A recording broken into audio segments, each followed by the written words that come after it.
Have you ever asked yourself, if I disappeared tomorrow, what would remain after me? Not the money, not the house, not the car or the fame on social media. What remains is the trace you leave in people's hearts.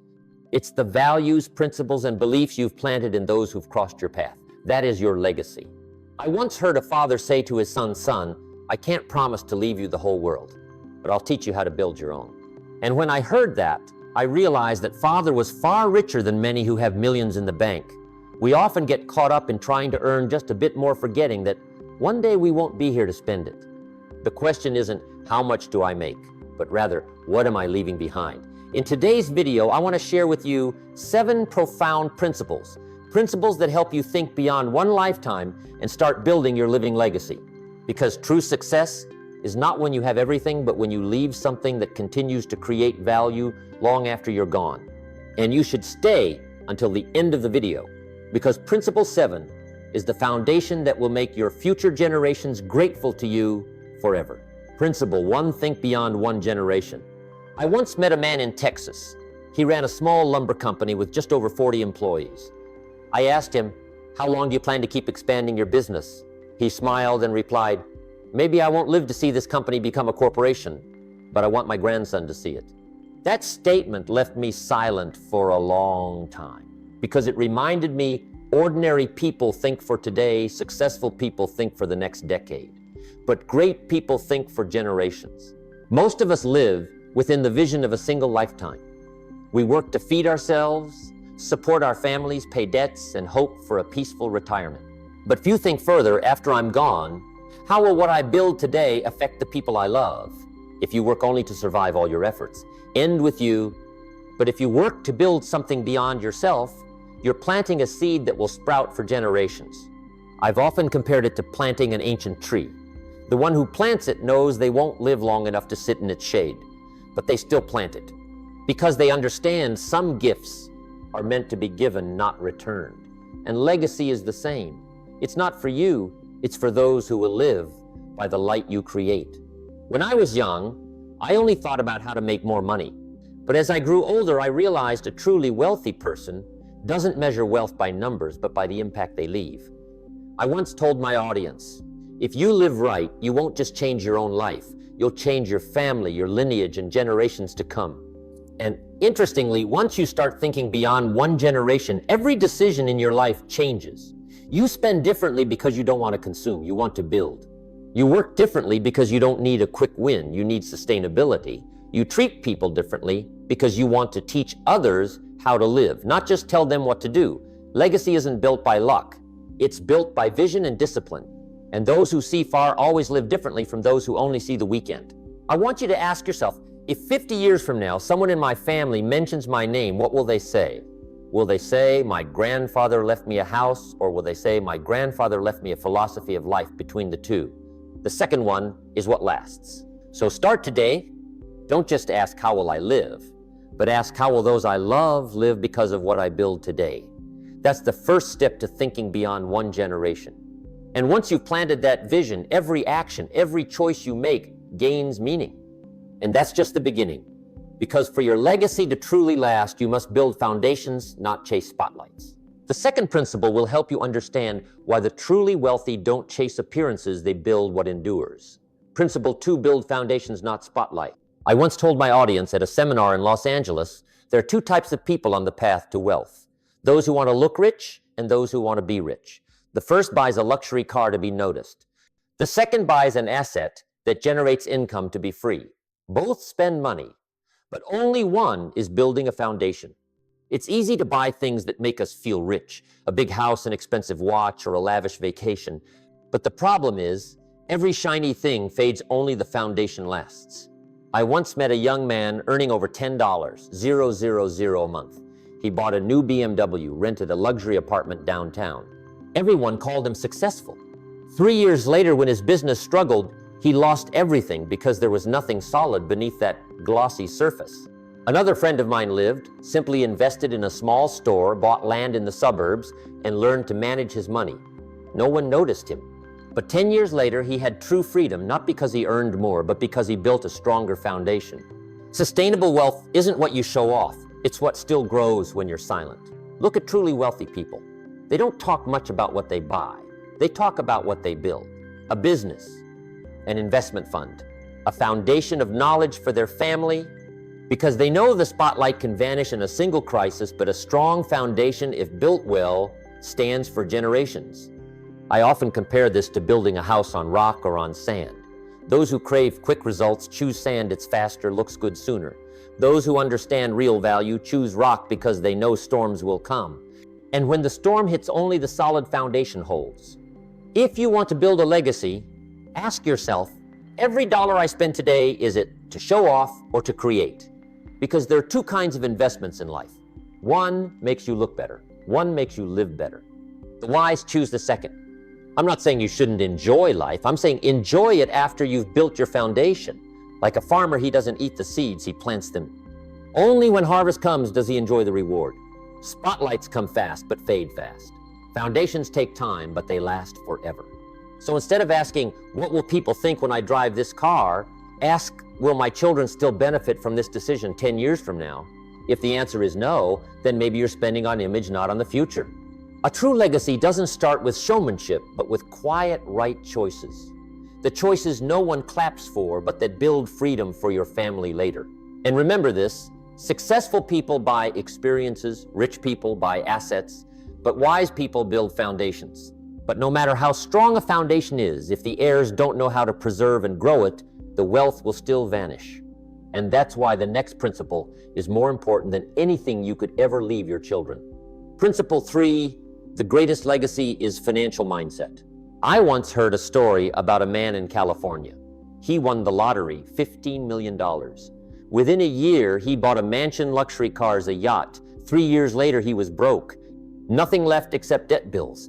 And a bitter lesson. If you don't have a financial mindset, money will leave you faster than it came.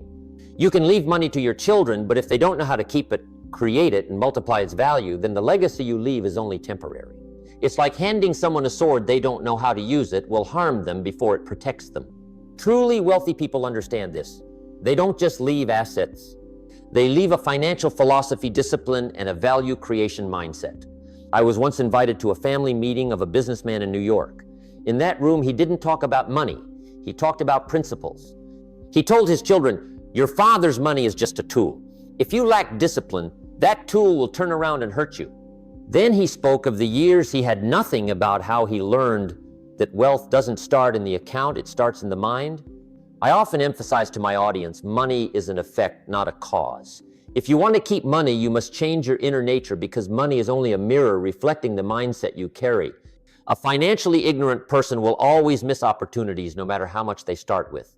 But a person with the right mindset, even starting from zero, can rebuild everything. Imagine handing someone a beautiful house, but they don't know how to maintain it. After just a few years, the paint peels the roof, leaks, the foundation cracks. That's what happens to many families who inherit assets but lack mindset.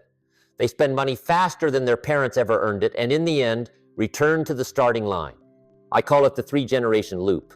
The first generation creates wealth. The second generation inherits it. The third generation loses it. All because the legacy of philosophy wasn't passed down with the material legacy. So if you truly want your children to be free, teach them the language of money, not just hand them the bills. That language includes understanding the difference between assets and liabilities, knowing how to make money work for you instead of working for money, knowing that freedom doesn't come from the account balance, but from how you manage it. A friend of mine once taught his 2-year-old son to invest in a simple way. Each month, the boy received $50 in allowance. He split it $25 to spend $25 to invest. At first, the boy objected. But a few years later, when that small amount earned returns, he understood the joy of letting money work for him. That's how financial mindset is planted, not just taught. So when you think about legacy, don't just think about how much, think about by what method. Leave your children a system of thinking, something they can use for a lifetime. Because if they understand how to create value, they will never fear losing money since they can recreate it at any time. If you feel these ideas truly resonate with you and you want to learn how to build a sustainable financial mindset, so freedom doesn't stop at one generation, hit subscribe to Journey with Me, a place where we don't just talk about money, but about becoming the kind of person money seeks out. And remember, money is only a good friend if you know how to converse with it. If not, it will leave quietly without a goodbye. Therefore, in the next part, I'll share with you the fourth principle, a principle that can change how you raise your children and pass on values. Principle 4, create opportunities, not dependence. I once said at a seminar in San Diego, there are 2 ways to ruin a generation. 1 is to give them nothing. 2 is to give them too much. And the sad thing is, today many parents are falling into the second trap. They love their children, but they love in a way that robs them of life skills. I remember once talking to a wealthy father. He said, I want my children to never worry the way I did. I smiled and said, don't you realize it was those very worries that made you strong? People grow through what they overcome, not what they're given.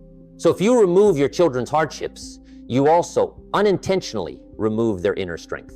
Truly wealthy people understand that. They don't just give money, they give opportunities. They don't buy fake safety, they create real growth environments. A friend of mine, a successful entrepreneur, said he didn't let his children inherit assets at 18. He said, I want my child to earn their first dollar with their own hands so they understand that value doesn't come from a check, it comes from capability. He had them work part-time, let them try investing with small amounts, and allowed them to experience failure within safe limits. When they lost a few $100s, he didn't rescue them. He let them learn the first lesson of responsibility, something money can't buy. Creating opportunities doesn't mean abandoning them. It means teaching them how to get up on their own, like giving a fishing rod instead of giving fish. The rod that skills mindset, the ability to face hardship, the fish that's short-term help that breeds long-term dependence. A wise father will teach his child how to fish and stand nearby to observe, not to do it for them. Take a look back. At work, are you creating opportunities for others to grow, or are you making them dependent on you? In your family, are you teaching your children to take responsibility, or are you helping them so much they don't need to grow up? Truly wealthy people don't build empires for themselves alone. They build capability for the next generation. Because they know if the next generation is weaker, their legacy will crumble. They don't want their children to merely inherit assets. They want them to inherit the ability to create assets.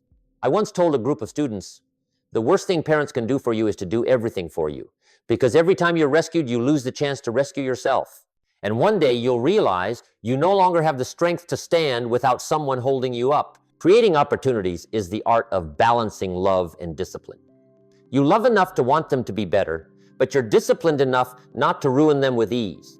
And that is what every leader, every parent, everyone building a legacy must understand.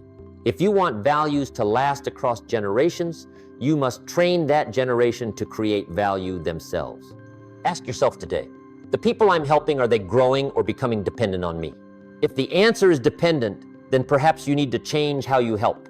Because sometimes the best thing we can do for someone is to let them learn the lesson life is trying to teach. The wealthy don't leave a shade for others to hide under forever.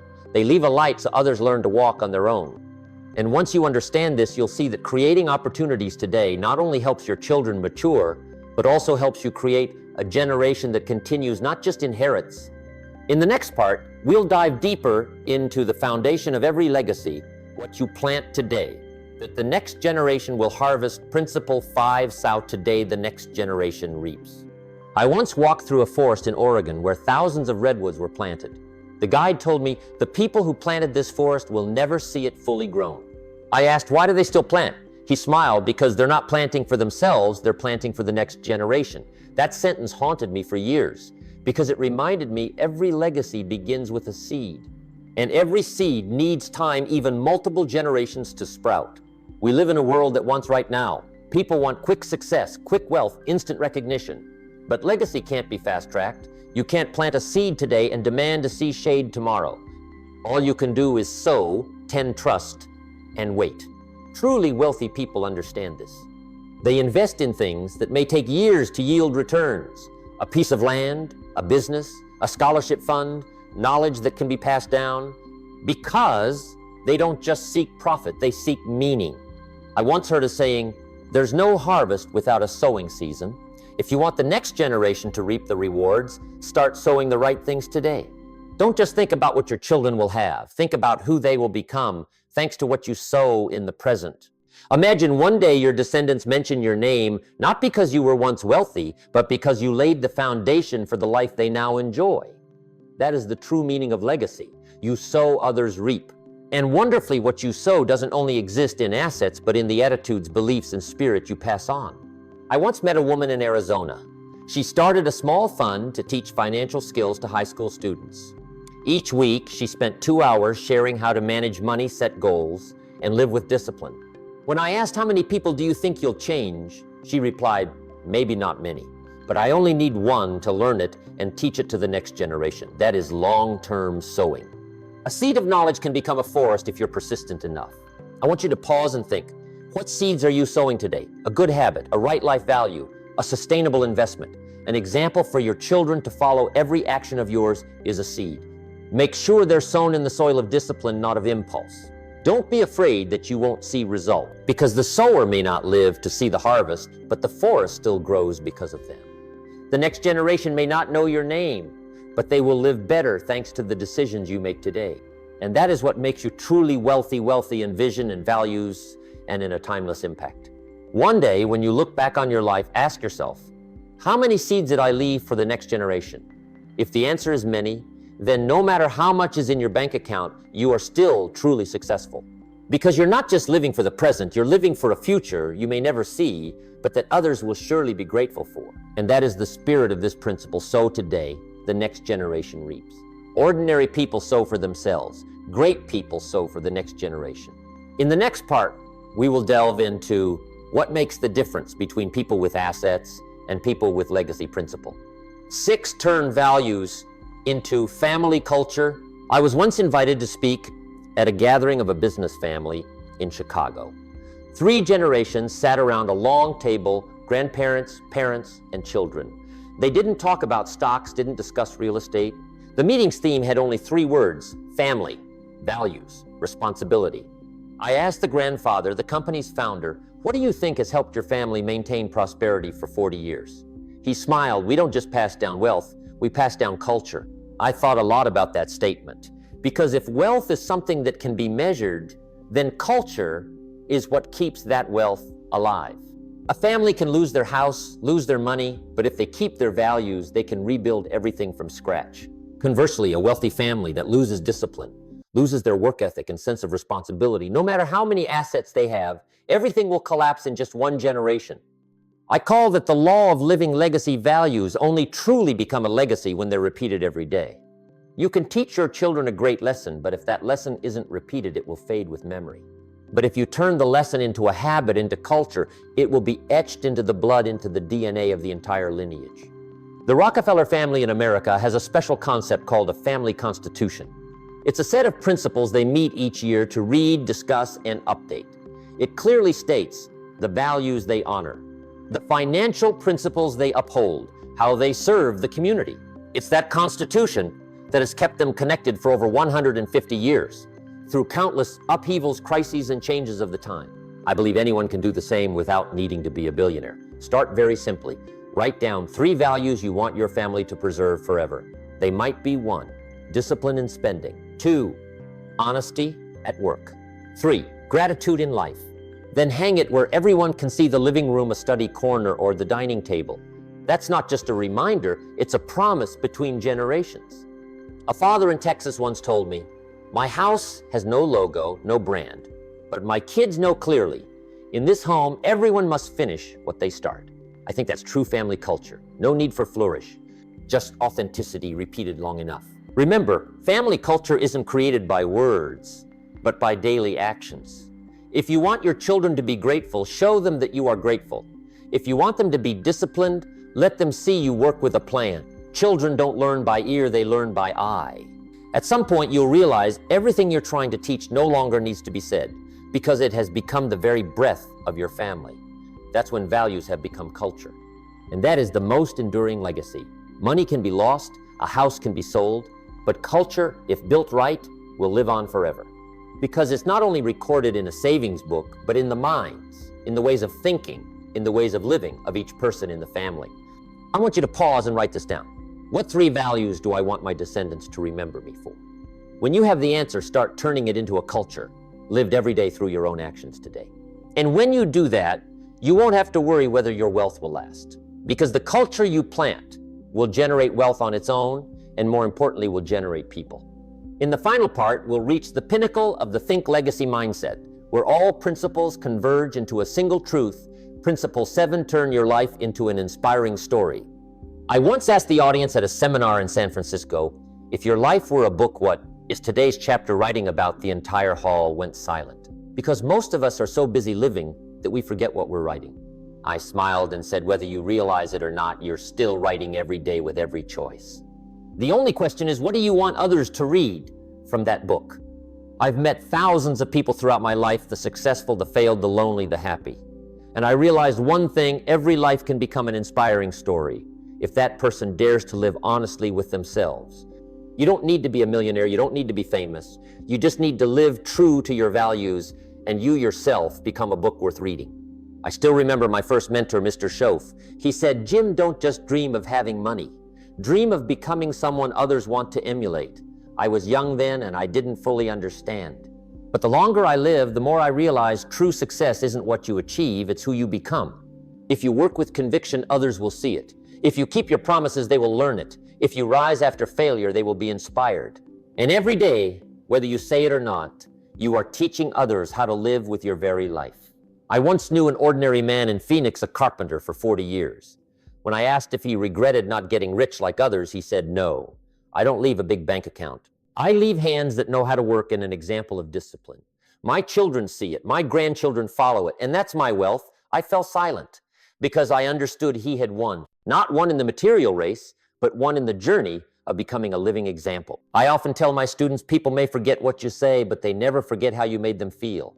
You don't need to give speeches to make an impact. Just live honestly, steadfastly, and kindly, and your life itself becomes a lecture. Think about this. One day your descendants will tell your story. They may not say how rich you were, but they will talk about how you lived, about the mornings you kept working when no one was watching, about how you treated others, about the beliefs you held in the hardest time. That is the invisible legacy, and also the most powerful one. So I want you to pause for a moment and ask yourself, if someday someone tells my story, what will they say? If you know the answer live, as if you're writing the most beautiful chapter of your life's book. No need to be perfect. Just be authentic and persistent. Don't wait until you succeed to begin sharing. Share from the time you're still learning, still walking, still falling, because sometimes your courage to keep going today is the very inspiration for someone you've never met. I believe that a life lived, rightly lived, with values is the greatest speech of all. And when you leave, that story will continue to be told, not through words, but through the people you once touched. Let your life become the answer to the question, how do you live a memorable life? Because sometimes legacy doesn't lie in the assets you leave, but in the light you kindle in others' hearts. When I look back on my journey, I'm not most proud of giving thousands of speeches. I'm most proud that somewhere in this world, a young person began to change their life. Just because they once heard me say, don't wish it were easier, wish you were better. And that is the true legacy. Not the mark you leave on the world, but the good imprint you leave on people's souls. When you understand that your life can become an inspiring story, stay with me for the final part where we will summarize the 7 principles, and I will share with you a single question that can change how you live the rest of your life. When you look back on the journey you've just taken, remember that each principle I shared today isn't just a philosophy. It's a reminder to live differently. Think beyond one generation, because great people don't live only for themselves. 2AG, build foundations, not spotlights, because sustainability matters more than show. 3-1, pass down financial mindset, not just money, because understanding is an asset that can't be lost. For 1, create opportunities, not dependence, because true strength is helping others stand on their own. 5, Daddy, sow today, the next generation reaps, because great seeds need time to sprout. 6, odd turn, values into family culture, because right habits are the fortress of legacy. 7, on turn your life into an inspiring story, because that story will outlive you by far. Ask yourself, if I disappeared from this world tomorrow, what would remain? Because I lived, it doesn't need to be money. It doesn't need to be fame. It just needs to be the trace of value. If these ideas truly resonate with you, please like to support, subscribe to journey with me into the next chapter, where we continue exploring the principles that help you not only succeed, but live with true meaning. And I want to hear from you. What is the one value you want to leave to the next generation? Share it in the comments. I read every line because that's where legacy begins. Success is not to be pursued. It is to be attracted by the person you become. Jim Rohn become the person that success, love, and legacy naturally seek out. Jim Rohn Treasures, where wisdom becomes legacy.